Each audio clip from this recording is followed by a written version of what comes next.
Hello. Welcome back to Return on Character Investments podcast. Actually, it's not Return on Character Investments, Return on Character podcast with me, Dan Cooper, your host. I'm thrilled to be having a chance to sit down and talk with the gentleman, Representative Tom Campbell, today. Thank you for joining us, Tom. I want to provide a little bit of an introduction and some background on Tom Campbell, but he's one of these individuals that has been one of the icons of my career in life, principally because my mentor, Joe Ritchie, held him up with extraordinary high regard all his life. Tom was a lawyer, started off in Chicago. He went on to become a 5-term Republican congressman in the U.S. Congress representing California. He then went on to, I'm just going to list some things here, listeners, to give you a perspective, but I'm going to butcher it. Just know that it's probably 10 times better than what it sounds. But he went on to be the dean of the Haas School of Business at Berkeley. He was the CFO of the state of California for Arnold Schwarzenegger when he was governor. He became the dean of the Chapman Law School. In between those times, he ran against Dianne Feinstein for the U.S. Senate. And he probably did a lot of other things that all of us would gladly trade to have on our resume that is just too frankly long to go into at this point. But the most important thing about Tom Campbell is this man is an extraordinary man of character. And I've admired him for years. I've often told him, I said, if he ever runs for president, I'll be the first man to sign up and help you with your campaign. It's a great honor to have you with us. I'm looking forward to having some discussions about some of the critical challenges that we face both in the market and politics today. Tom Campbell, thank you for being with me today. Dan, you're overly gracious in your introduction. I deeply appreciate it. And may I say that I admire you and all you've done with our mutual friend, Joe Ritchie. God rest his soul. And you have given your career to the advancement of values, of virtue, value, as opposed to personal rate of return. And that's admirable. So your career showed that you are living the principle. It was, it's really fun to have you on. One of my poignant moments that I remember whenever we first met was when Joe and I were trying to overthrow the Taliban pre 9/11, and you were a U.S. sitting congressman, and you looked at us and said in one meeting, well, we should get an act of Congress in support of the king's return. Well, yeah, sure, Tom. And you went over your computer, typed up a letter inviting a few co-authors, didn't proofread it, didn't even have anyone look at it, sent it off. And before we knew it, in a few months, we had an act of Congress in support of the return of the king in Afghanistan. Anyway, that's a Tom Campbell story. Tom, could you start us off with, where'd you grow up and how'd you become the man you are? And why do you care about important things in society and life? Where did that come from? Thank you for those lovely words. I grew up in the city of Chicago, right downtown. I was blessed with loving parents and a grandmother who taught me to read and to write and to do arithmetic before I got to grade school. So God rest her memory. Her birthday was yesterday, so I always remember my grandmother. And it shows a value of intergenerational education that I think is missing in a large part of American society. She had come to America from Ireland, and her parents had been denied the right to go to school during one of the British English crackdowns. So I remember that with great fondness. I have 7 brothers and sisters, so I'm the youngest of 8 children. We learned to get along, and given that the girls came first in our family, 5 older sisters, then 3 brothers, I learned to listen, and I also learned to respect women. It was a huge part of growing up.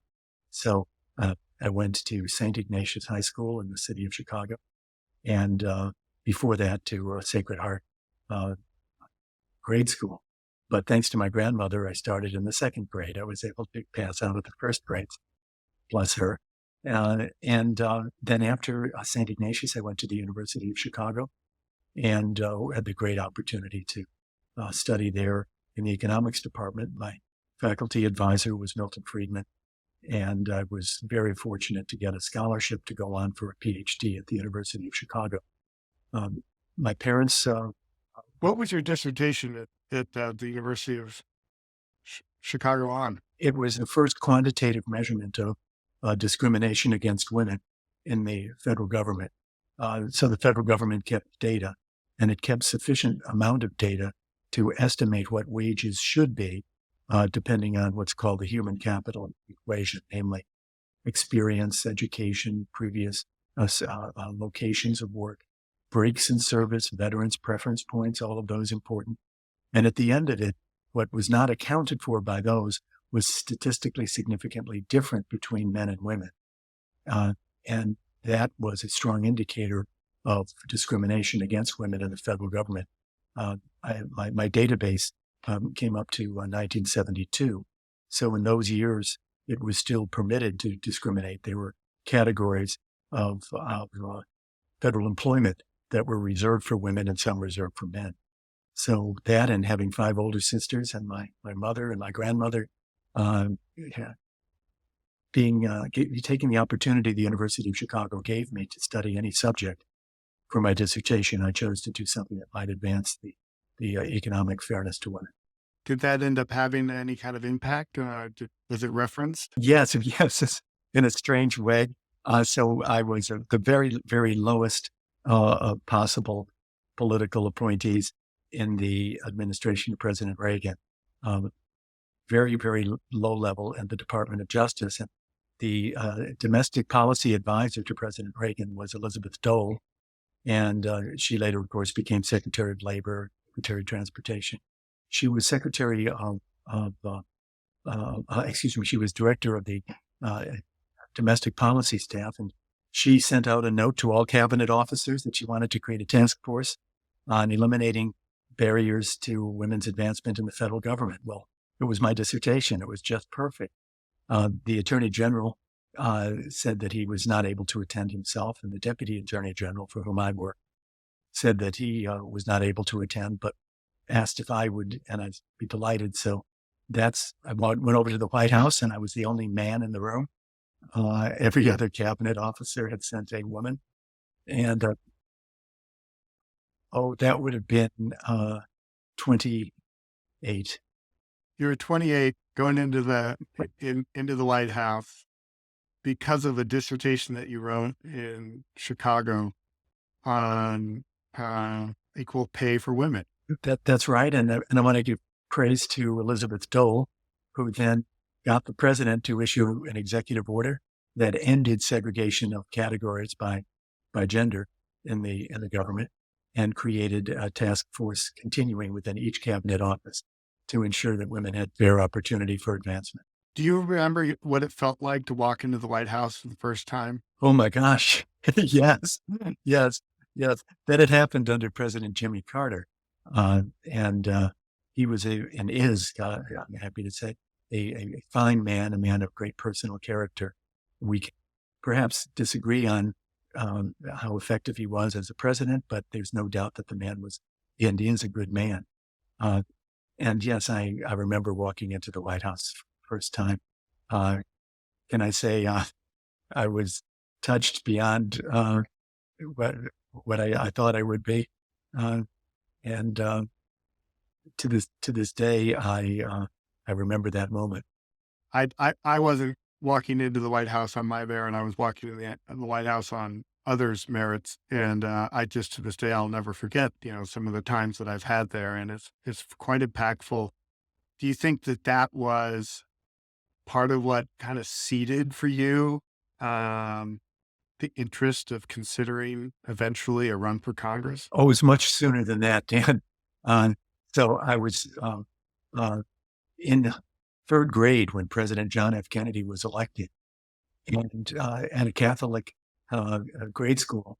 The first Catholic president was a huge event, and it opened me up to, well, why not run for office? This is something that was being held up as a good thing to do, that he could advance so much good in the world. And so uh, that's when I formed the plan. My father was a federal judge, and so we had some access, well, a lot of access growing up to discussions of government. That was kitchen table conversation. So you went on after your time at Washington, D.C. when you were 28. Uh, is that when you made transition back to legal practice? Excuse me. Yes. So I was in legal practice actually until I was appointed a White House fellow by President Jimmy Carter. And so I went to Washington in 1980, expecting to serve as a year under President Jimmy Carter, and instead President Ronald Reagan won that very November. I'd started in September. So found myself in a White House, Dan, that was rapidly emptying out. I had the smallest office possible in the executive office building, and when I started, and when I finished, when President Reagan came in, I had to leave the White House because I had been appointing President Carter. But before then, I was able to move to higher and bigger offices, and because no one was allocating offices, so if the office was open, I moved into it, and I think because the executive office building was originally the first defense or Pentagon, if you will. I think I actually at one point had the office of the Secretary of Navy. That's the absolute lowest level possible, and the White House. And so that's when I was done with being a White House fellow, the Reagan administration came in, and they were gracious to offer me a position in the Justice Department, where I told you I got to meet Elizabeth Dole and others. And then I was offered the directorship of the Bureau of Competition at the Federal Trade Commission. And I served there until 1983. And it was then that I left to go to Stanford and join the law faculty at Stanford. Okay. So then you went into to teaching. When was it that you decided to run for Congress? Interestingly, I thought I would give up politics because I was going to California, where I had no friends, no family. Well, I had friends, I had professors at Stanford, but they were all new. And when we were done with the Federal Trade Commission, my wife and I were talking about going back to Chicago, and she asked if maybe we could go to California instead. And since she had come to Chicago at my request, she's a native Washingtonian from the capital. I thought it was only fair I go to California because that's what she wanted. And I thought that was it. I would have no political future in California. I thought I might have had a political future in Illinois. Well, maybe the lesson here is always do what your wife wants. Because she was right. I became a congressman 5 years after I had moved to California. Wow. And that's Joe Ritchie was one of your early supporters? Oh, yes. I'd met Joe when I was practicing law in the city of Chicago. So before I went back to Washington as a White House fellow, and he had we had a mutual friend in Tom Decker, who was doing federal defender work, defending indigent criminal defendants, and I had volunteered to help defend indigent criminal defendants. And one of them was quite a character who Joe Ritchie had come to know about, and Joe had had dealings with Tom Decker as well. So it was Tom Decker who introduced me to Joe Ritchie, and it was a magnet and iron filing. It just a real real strong personal sense that this was a good man and that I'm blessed to know him from the very start, Dan. Uh, so that was when it happened. And then I kept in touch all the years. I saw Joe when I was in Washington. He would come from time to time. Then when I became a professor at Stanford, he would come out. We would meet there. And then when I was elected to Congress, I met you. That was another way of reaffirming our relationship. After Congress, you tell it. I mean, we're going to go back and we're going to talk a little bit about some ideas and reflections on, say, the way the market operates today, Wall Street, the way companies on Wall Street are managed from a quarterly to quarterly perspective versus a more long-term orientation, which I hope to discuss, and then a little bit about character and politics. But if you wouldn't mind, let's continue kind of your track, because I think your track is one of the more extraordinary American stories, during your period. And I'd love for the listeners to get a chance to kind of get us to where you are today. Well, okay. The one thing we've not mentioned so far, but it's very critical, is 1978, August 25, I was married to Suzanne. We were married in St. Matthew's Cathedral in downtown Washington. She was just getting her master's degree at George Washington University, and I had just finished being a law clerk. We got married. You were a law clerk for a Supreme Court justice? Yes, Justice Byron White. And before him, for Judge George McKinnon on the U.S. Court of Appeals for the District of Columbia, sir. Suzanne was and is a specialist in international relations. She had just come back from Spain, where she had lived for over a year. So fluent in Spanish and pretty good in Catalan, too. She was in Barcelona. And she was doing her master's thesis on the origins of Spanish communism. And I was a law clerk, so we would meet at the Library of Congress up on Capitol Hill. And we got married in August. I was in the midst of volunteering for Governor Jim Thompson's campaign in Illinois. So I had thought then that I'd have a political future in Illinois. Governor Thompson won re-election, and Suzanne and I then took our delayed honeymoon for 2.5 months. We spent all our savings and maxed out all our credit cards going around the world. So we got on old Pan American, no longer exists. And the flight left Chicago going west, and we came back to Chicago coming from the east. As a result, we stored up memories for a lifetime. And the fact that we started financially in the hole as a result was trivial compared with the benefit of getting to know each other and share these experiences. To this day, we make reference to places we went on that trip that we didn't ever again. Later in life, Suzanne then developed fluency in Russian. She studied hard, I should say, to get fluent in Russian.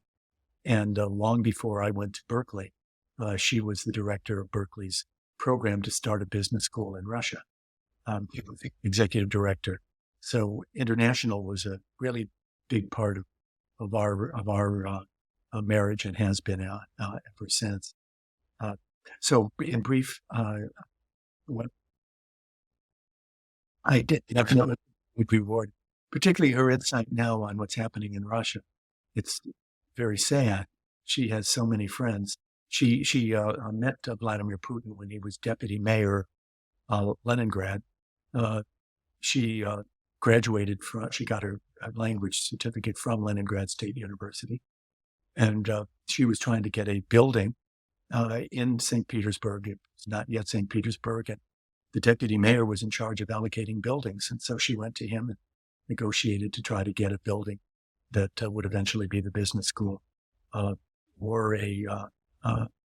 what would be as good as possible in St. Petersburg.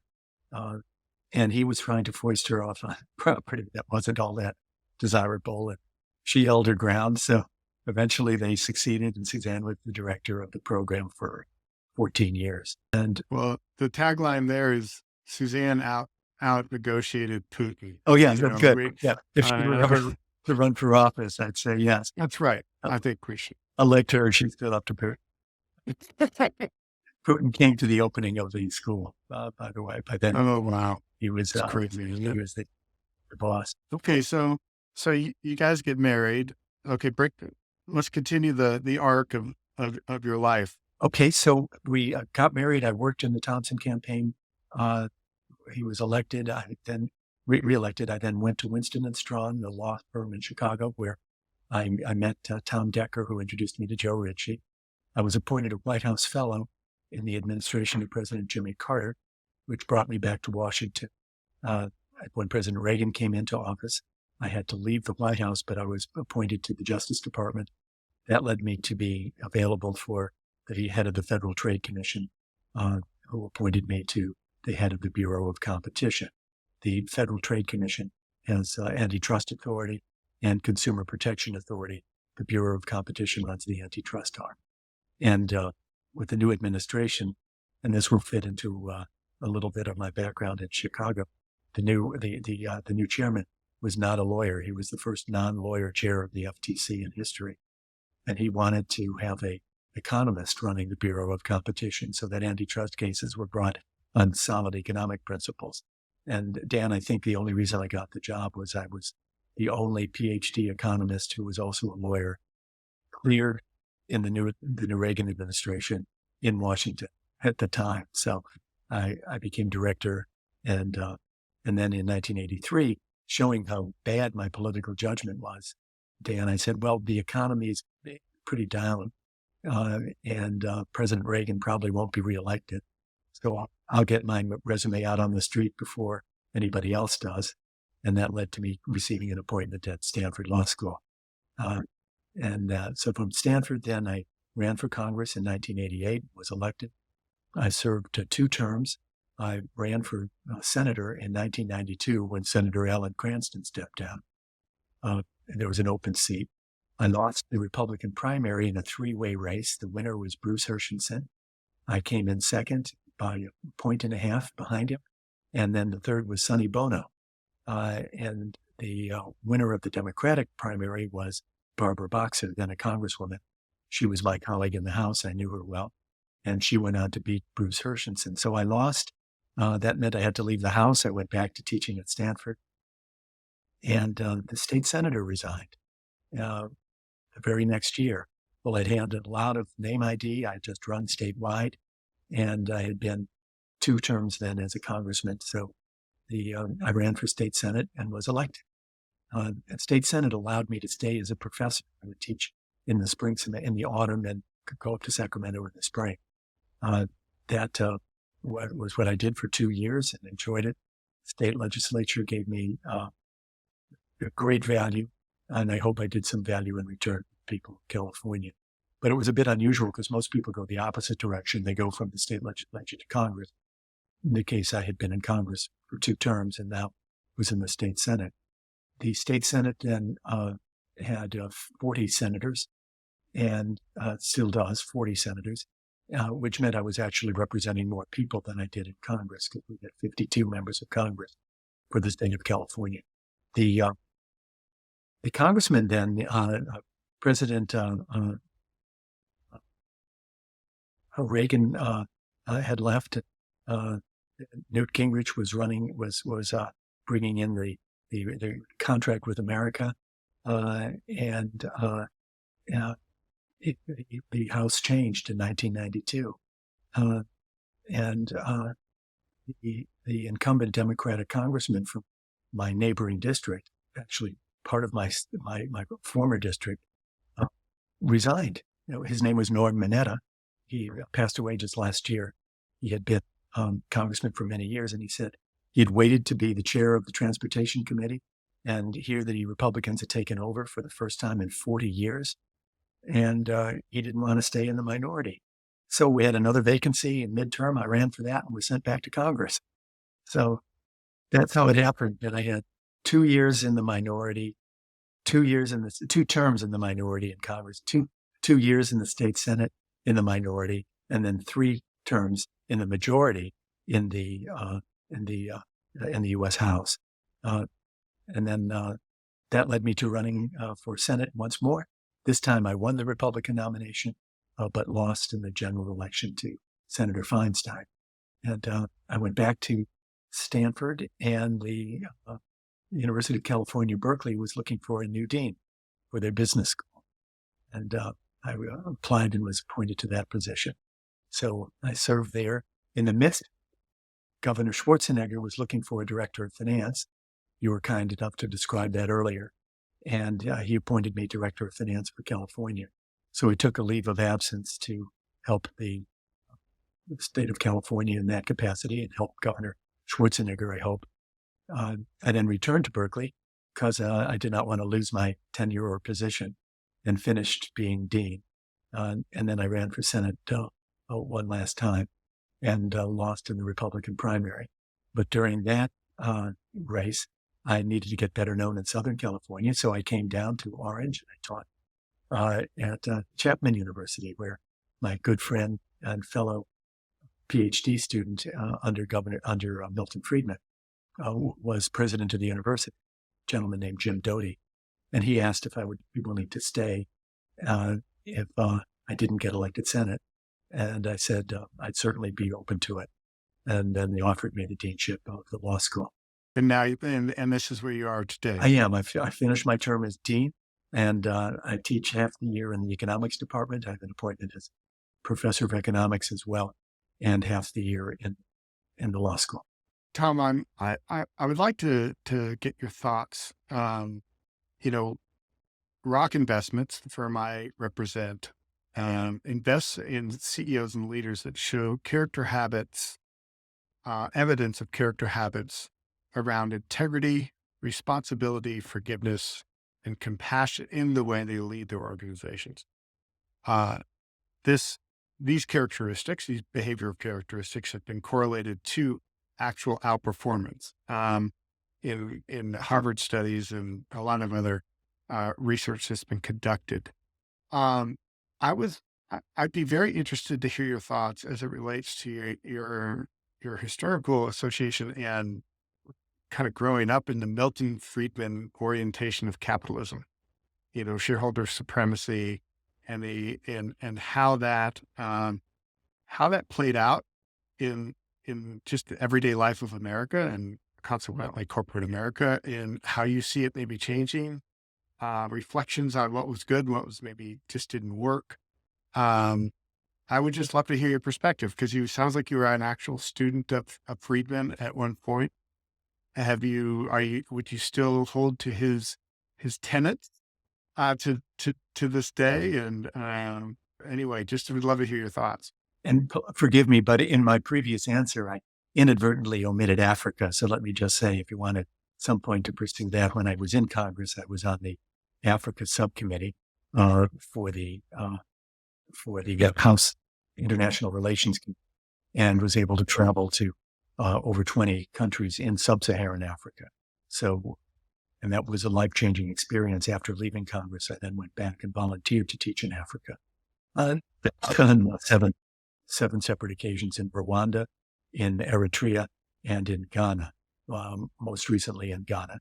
And I've kept up that connection. I'm preparing right now to teach, although this time it'll be remote, to Ashesi University in Barakusa, Ghana, starting next spring.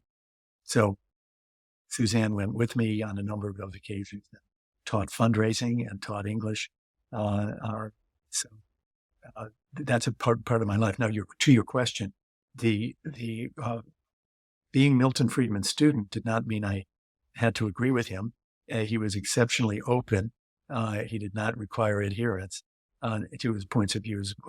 One of the very brightest humans I've ever met. And he would routinely at the University of Chicago hold open floor where any students would come and debate him on anything. And some of the students from the SDS, the Students for Democratic Society, the left, would love to come and debate him. And he would be open to it and very polite and very successful in his debating. On the question of corporate social responsibility, Milton's view was that corporations existed to advance the values, the monetary value of the shareholders, and that charity should be engaged in by the shareholders themselves with their own funds. If that's what they wanted to do, they could use dividends or their capital gains and that it was wrong for the corporations to advance charitable goals if they were contradictory, and sometimes they were not, in his view, if they were contradictory to the economic rate of return of the shareholders. There were two criticisms I had from the start of that. First of all, Milton was also a great defender of personal liberty and individual choice.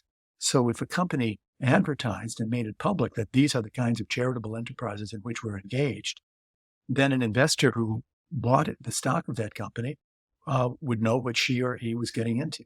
So it seems to me that there was no contradiction in advancing shareholder value, because the shareholder, with her eyes open or his eyes wide open, made this choice. I will buy this stock knowing that it will from time to time pay above the minimum wage that they have to. It will from time to time sacrifice the cheapest way of producing a good in order to have a positive environmental effect. So my first rebuttal to Milton Friedman was, shareholders are free to choose. And that indeed was the title of his book, Free to Choose, one of his many books. And the other argument is that there are economies of scale and economies of scope. Some companies, for example, the Gap, whose founders, Doris and Don Fisher, were on the board of the Haas School, has expertise in sourcing clothing. So if you are interested in conditions of third world,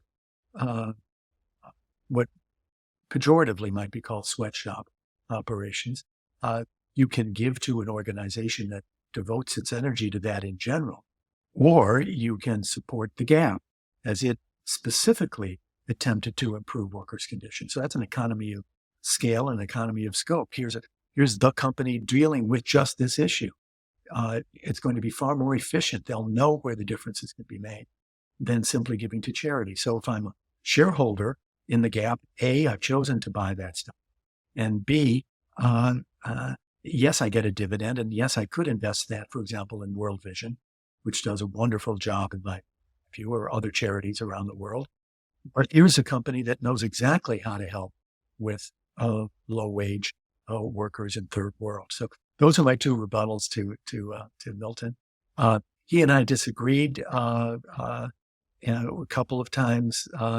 He was always polite and always encouraging, but most of the time, if you disagreed with Milton Friedman, you were wrong. But I didn't think I was wrong here.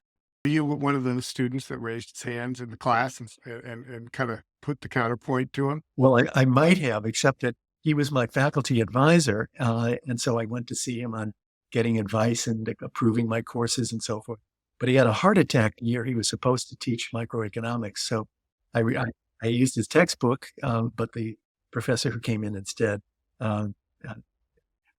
was a fine professor, but not Milton Friedman. Well, a lot of Wall Street values have been kind of inspired by the Milton Friedman orientation around justifying almost anything in the name of shareholder value.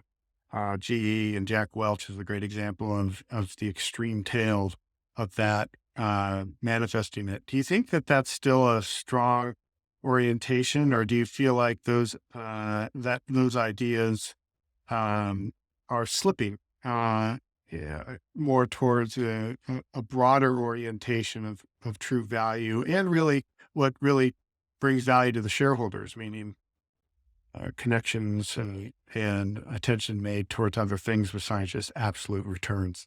Do you have any opinions or thoughts on that?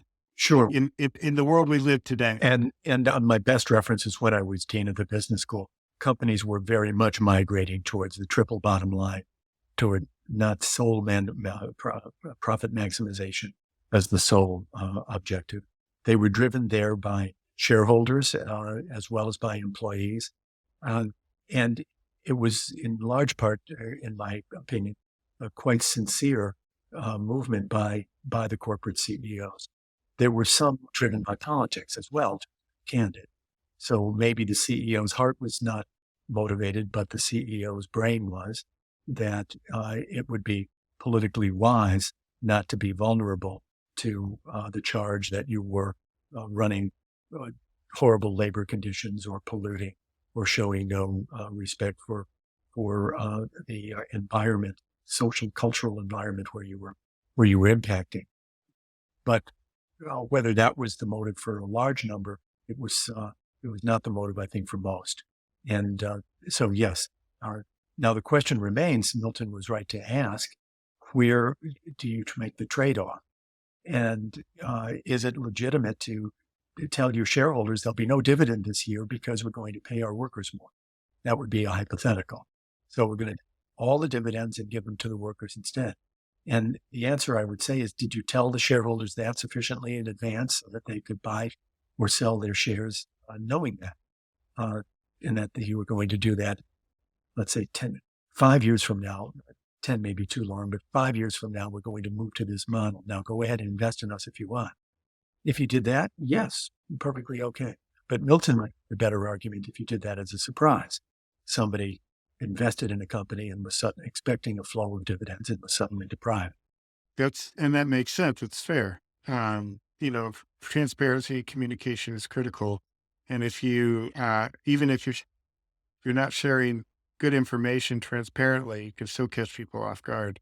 Well, Tom, the other topic that I wanted to take advantage of is just the notion of character in politics. Could you tell me, is it possible to have good character and be a sitting congressional or Senate or presidential leader, in your opinion? Yes, it's difficult though. Why? You have to be prepared to lose. And that's a very critical element, which doesn't get much attention. We focus so much on winning in our society. You have to be prepared to lose. That's to say that if you are a person who values particular principles, there will be an opportunity or lost. There will be a shortcut that you did not take that somebody else might exploit. I have personal experience in my own campaign I'll share with you, and also with others. But here's one I don't think I've told you before. I was running for Senate in 1992. The Civil Rights Bill was on the floor of the House. I had been on the Judiciary Committee, and I had worked on the Civil Rights Bill, and this reversed 3 Supreme Court opinions, and the bill would, I think, correctly reestablish the opportunity for a victim of racial or gender discrimination to rectify that discrimination. And I told you about my dissertation. I told you about my long concern about particularly discrimination against women.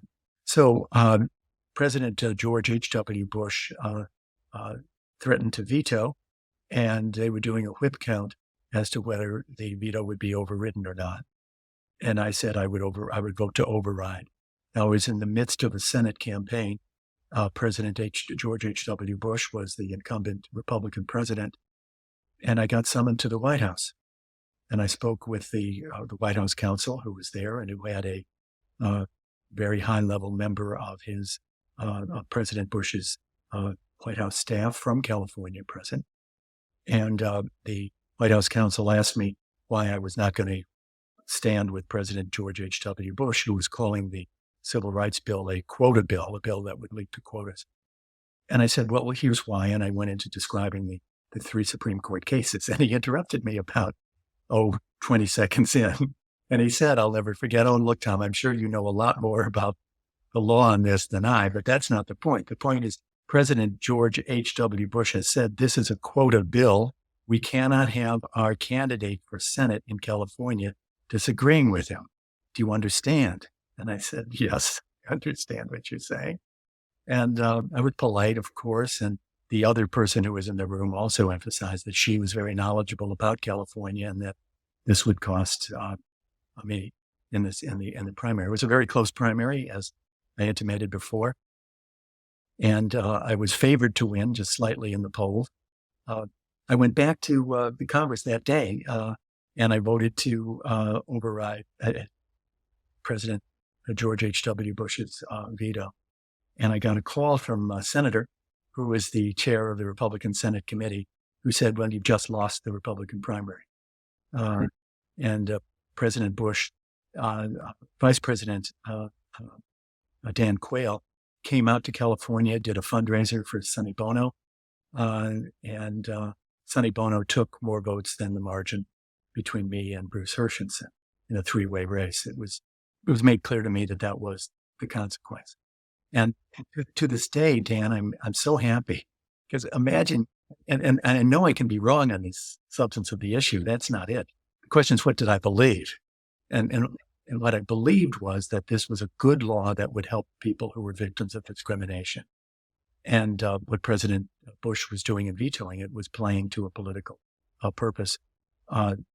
So I would be a very different man, a very unhappy man, even if I had the title United States Senator, if I knew that was the price. And it's a really very clear example where it happened that quickly.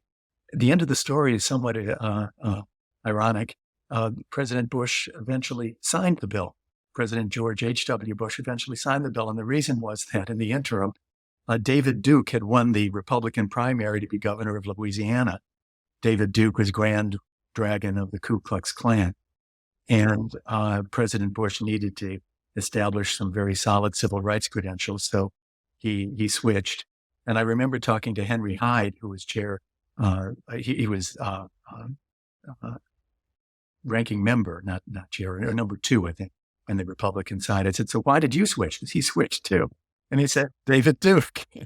In other words, it was opportunistic on all parts. So I didn't win that primary. That was the best chance I had to winning for U.S. Senate. And I'm so happy. You imagine how I'd be other. Did you know many other congressional leaders or colleagues that you think would behave similarly during your time in Congress? I saw Bob Livingston act that way. Bob was the chairman then of the House Appropriations Committee.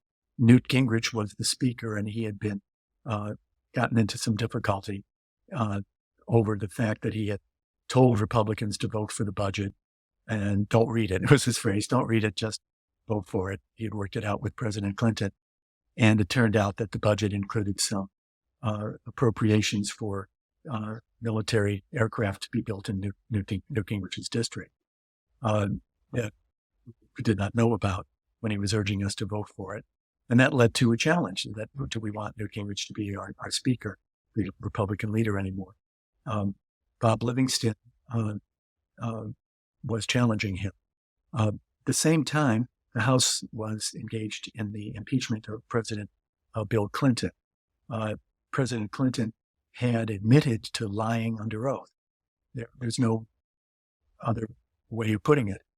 He did lie under oath in a federal criminal grand jury. The investigation involved whether there had been a quid pro quo regarding investments in Whitewater when he was governor. And then the went further to by Ken Starr as to whether President Clinton had urged testimony and then Monica Lewinsky matter that was false, whether he had induced false testimony. And he did not tell the truth under oath. And for that reason, he was impeached by the House, and I voted to impeach him. But before that happened, Bob Livingston was leading among the leaders of the impeachment effort. The Democratic side had said, oh, it's all about an extramarital affair, that the Republicans were just prudish, and they were trying to punish President Clinton for having an affair with Monica Lewinsky, as opposed to the truth, which was I and others who voted to impeach were concerned about lying under oath by the President of the United States. Well, Bob was summoned to the White House by President Clinton and asked if he couldn't see things differently and not vote to impeach, but instead just vote to censure.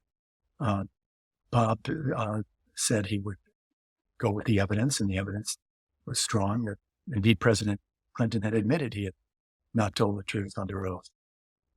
And President Clinton said, well, that's regrettable. As Bob was, and I heard this from Bob himself, so as he's driving back to the Capitol from the White House, the news breaks that Bob Livingston has been cheating on his wife, and there's evidence of witnesses come forward, and hence Bob Livingston is a hypocrite because he's impeaching President Clinton for cheating on Hillary Clinton, and here he is cheating on his own wife. Well, I repeat, that was just the way President Clinton chose to describe it. It was impeachment because he lied under oath, not because he was having an affair. Nevertheless, that's how it played. So the very next day, Bob Livingston rises to speak on the House floor on the motion to impeach. And he begins by saying that it's a very serious opinion, a very serious issue. And Barney Frank, who was on the floor of the House, I remember, yelled, resign. And Bob Livingston was saying, I urge President Clinton to save us from this vote.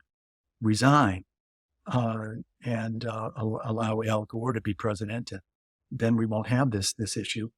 It's not political because we'll still have a Democratic president. And Barney Frank yelled out, you resign,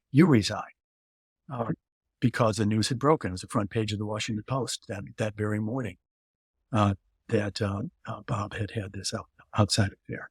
And this is the point I'm getting to, remarkable courage and integrity, despite the failing, which we all have failings, and I don't make nothing of it. He said, and therefore I will resign.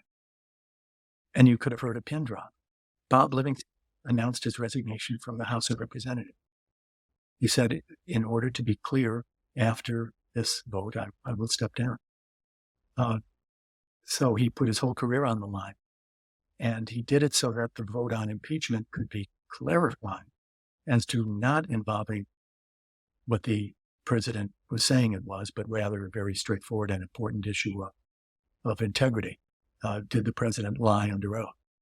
So there's a profile in courage by Bob Livingston, who paid a high price.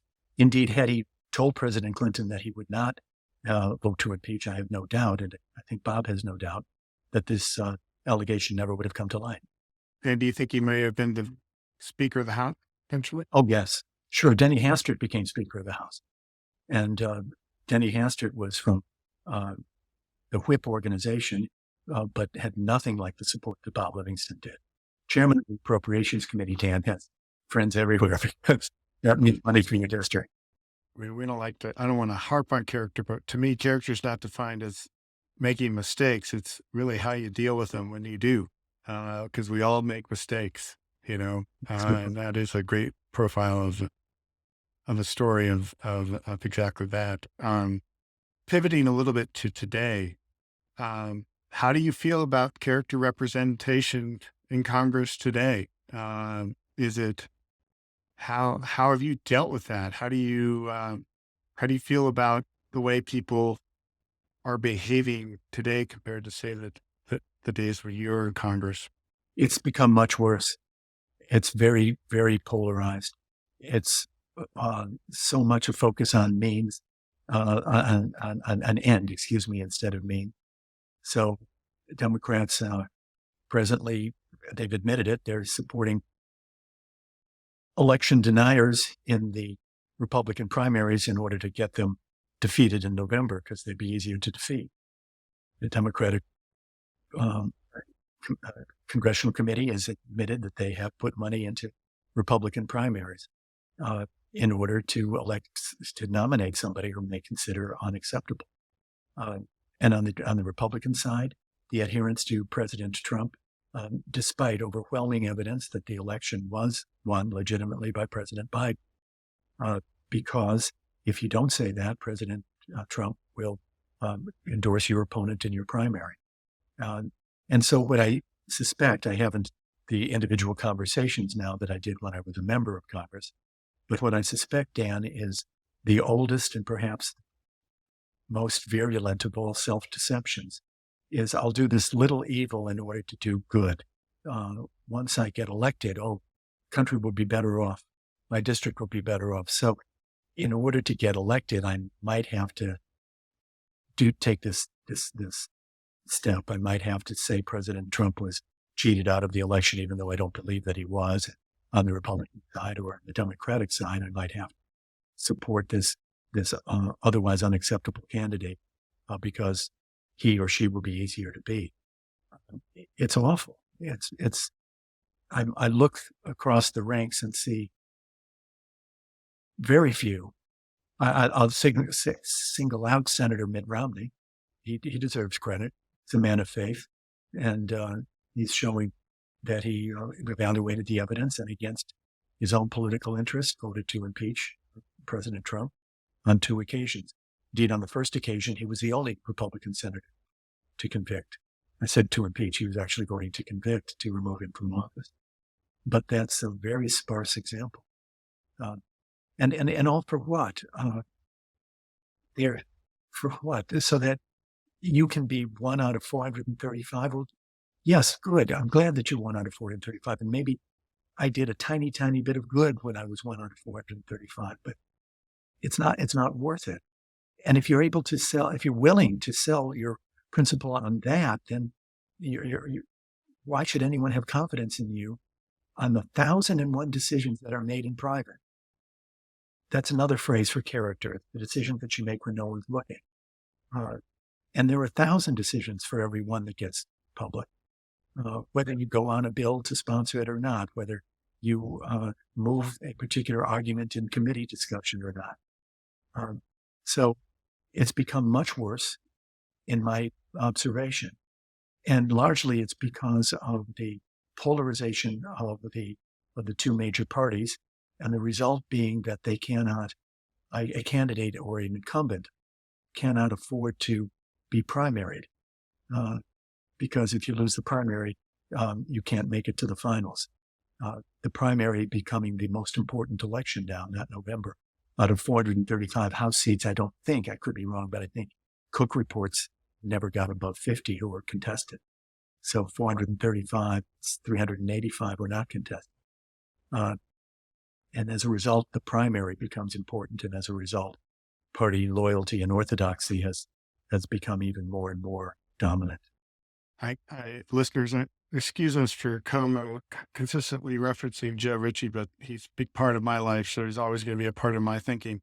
But he always used to tell me that the author Tolkien, one of his themes in his writings was that evil tended to eventually overplay its hand.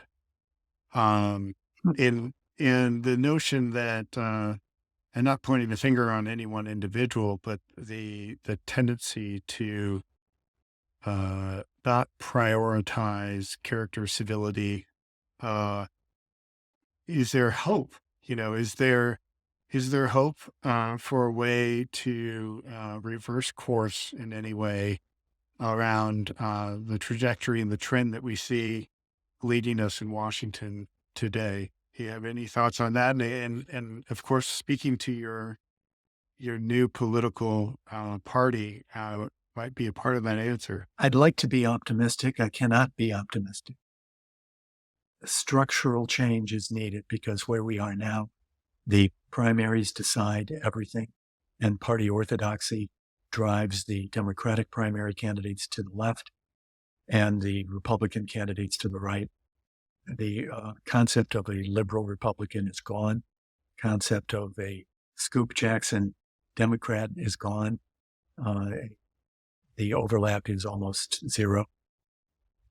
So structural reform, and you're kind to mention the Common Sense Party. Let me just say there are 3 states where the primary for everything but president, so governor, senator, Congress, House, Assembly, state Senate, are decided by a runoff instead of a primary. So California has this. Alaska, Louisiana, and Maine have variants of it, but California is the area where we can actually change the structure. And here's why. If you have top 2, then they can be top 2 from the same party who are running in November. One of them is going to be supported by the party. In the case in California, we have 80 assembly races. 14 of them are Democrat versus Democrat because of this top 2. And as a result, the Common Sense Party, which I'm attempting to form, can endorse and support the more the higher character, the more centrist, the person willing to compromise, though the person might be a D and the other person is a D, or in the smaller number, I think there's two R versus R races. The reason why the support of a party is critical is because of the campaign finance laws. A party can give through donations of an individual 10 times as much to a candidate as an independent would get on her or his own. So with a party in California, which I'm trying to create, we will be able to go to these 14. It's too late now because the election is so soon, but we can go to those 14 and say, well, maybe in a dozen of them, maybe 10 of them, we have a clear choice. One candidate's the regular support of the party, and the other has got some independent thoughts, some characters, and then become the vehicle so that the 10-to-1 advantage is equalized. And eventually, someday, we would have our own candidates who might make it to the top two. Out of 80 assembly districts, there may be 5 where an independent could actually make it to the finals. So yes, structurally, there are steps that can be taken. And I'm trying to do it. We need 73,000 registrations in California to become an official party. We have just over 30,000. So I'm devoting all of my free time to that very effort, Dan. And the hope is that we will have an example that other states can follow. Yes, yes. Now, structurally, you gave us a great overview of how it impacts. Talk to us a little bit what the Common Sense Party is. Like, what does it hold up as promoting the kind of thinking that you're for values or filling the, if you're describing it as a market opportunity, what market opportunity do you see the party filling in today's political landscape? A political reform. And I can amplify this a bit and then suggest viewers or listeners may want to go to cacommonsense.org, CA California commonsense.org. So political reform. For example, in California, we have a great rule in the Constitution that bills must be put out in public and not passed until a set number of days thereafter, so the public gets notice of it. And this is violated, Dan, every legislative session, because a bill which has gone through all of the timelines, it's before committee the right number of days, it's out in public before the right number of days, in the last day is amended on the floor of the Assembly or the State Senate, and it's called gut and replace.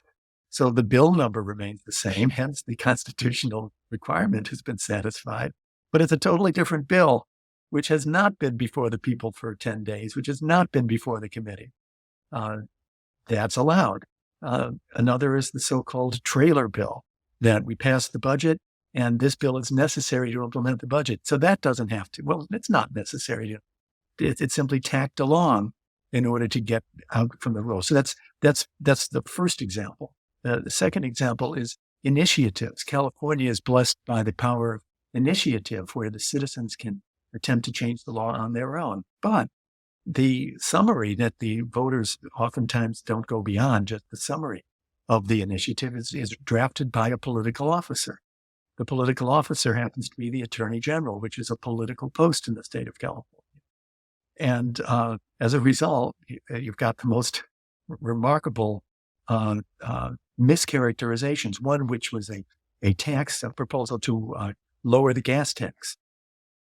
The Attorney General threatened to characterize it as, I'm not making this up, a law to reduce the pensions for widows and widowers of officers killed in the line of duty. And what you're saying is that he or she has the power to do that. Yeah. Now you can take it to court, and the courts have on occasion thrown it out, but there's a large degree of deference to what the Attorney General writes. So I propose, and it's on the Common Sense website, who is the most neutral officer you can think in state government? I wonder if you'd guess, but the one that popped in my mind is the state librarian. Who's against the librarian? So let's have the librarian write the summary, and instead of the political officers do it. A third recommendation of mine, and all of these have to await the eventual approval of the party, is if you can't vote for me, you can't contribute to me. Just pause for a minute. Suppose we take that rule. So no money from out of state, no money from companies, no money from unions, no money from PACs, no money from anybody who can't vote for me. Now, the pie or the field from which you can draw your campaign contributions is fair for both, or all the candidates, and and uh, and then we also have limits on how much any individual can spend. Supreme Court has in 1974 said spending money is speech. Well, I think that's wrong, and I have a little bit of background in constitutional law, and I know that up until 1974, limits on how much money was spent were upheld as constitutional. So, at the very least, if you can't vote for me, don't contribute to me. And then the issue of the wealthy candidate who's got his own money, who can win because they just spend their own money, that should be curbed by going back to what the rule was before 1974. So this is the space, and there's a dozen other suggestions, but this is the space we're focusing on, Dan, which is sensible reforms. It's not partisan. And also, as I've explained before, we should judge on character. We should not judge on political affiliation. So right in there, and we're the only party that says this, right in our proposed charter, it says we will support candidates of other parties. In my example before, be supporting a Democrat in a D versus T November race. We'll support the more independent Democrat. So those are some of the examples of what our party stands for. Well, and that last example, in the sense that it sounds like in California, a common sense party creation allows for me to find a candidate that might have some Democratic values and Republican values in the way they look at the world and the way they would represent me. And I would be able to vote for them and try to get them in a position of influence within my local or state government. Whereas now, I can't do that. I'm bifurcated to the two tails of the bell curve. There's no option for me. It's very well put. And let me give a concrete example. If you are a Democrat, you will not get the support of the teachers union, and the CTA union is so powerful you won't win the Democratic primary unless you oppose charter schools. And the charter school offers the opportunity for the parents of children parents who don't have a lot of money to get a better school than they otherwise would. It's still a public school. It's a charter school. It's run by the state, but without the rules, the same sort of rules. And here's another example. Let's pay more for teachers who teach in the more difficult environments where the students are not as likely to succeed unless the teacher is excellent. So, proposal for merit pay will never be approved by the teachers union, the CTA union. They want seniority. And if you're a Republican and you propose increasing salaries for members of the teachers union, which is what you'd be doing, those who are willing to teach in a more difficult setting, you'd never get the Republican nomination. The Republican hit pieces would come out saying that you support giving more money to the union that has never supported a Republican in its history, or seldom, if ever. So there's the right answer, it seems to me, is pay more for teachers who are willing to undertake the more difficult task, and eliminate the cap on charter schools. But you won't win the Republican nomination if you support the first, and you won't win the Democratic nomination if you support the second. But suppose you're an independent-minded person who does make it to the top two, and we can help you. We can say that's exactly the sort of person who's willing to choose from A and B, column A and column. But right now, Dan, it's if you don't agree 100% with the orthodoxy of the major party, you will not get out of the election alive.